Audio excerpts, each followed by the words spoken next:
Friends welcome to Asmi's kitchen. आज आम kitchen रे आम बनइबू पुरुणी शाग एंड सजना शाग भजा। प्रथमे मु पुरुणी शाग को बाछिकी धोईकी काटी नहीं जाइए। एपटे सजना शाग को मुझे भलसे बाछि नहीं जाइए। शाग भजापी मुझे दुईटा बड़ बड़ पियाज को काटी नहीं 2 टेबल स्पून फुटण नहीं आ सुखिला लंका 2 ରୁ 3टा नहीं आ स्वाद अनुसार लुण। एबे आम गैस ऑन करी कड़ाई बसई से आम तेल दबा। एबे तेल गरम हो गला सुखिला लंका को पकेबा। सुखिला लंका हो गला आम फुटण पकेबा।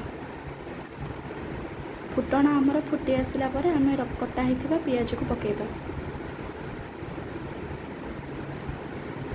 एबे कटा होइथिबा पियाज आम पकेबा। ताको आम भाजी नबा।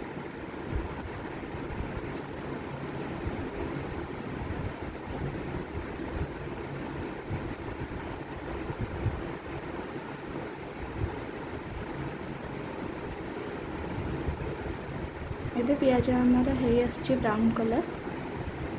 एबे ता देहरे आम काटी पुरुणी शाग आग ताको पकईकी भाजवा। पछरे सजना शाग को पकेबा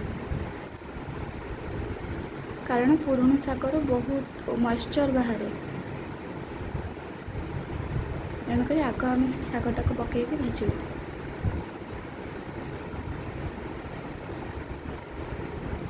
एबे पुरुणी शागर मॉइस्चर बाहर सेटा सरीबा पर्यंत आम शाग को टिके भाजी नबा। इठी लुण पकेबा स्वाद अनुसार।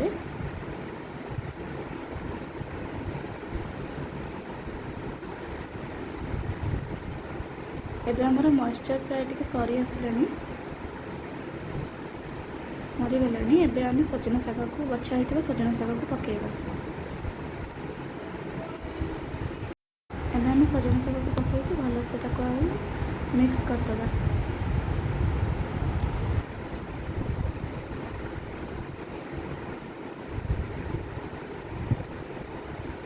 आम शागर मॉइस्चर सरीबा पर्यंत आम ताको भाजी नबा।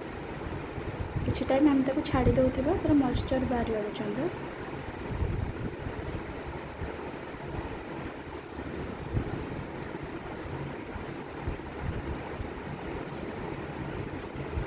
मझे मझे आम ताको उलट पालट करदबा। एबे मॉइस्चर गैस आमर सरी जाइए। शाग एबे आमर पूरा भलसे भाजी जाइए। बेसी भाजबानी। एबे प्लेट को काटी सर्व करवा। जदि मो रेसिपी आपण मानक भल लगी था like share and subscribe my channel.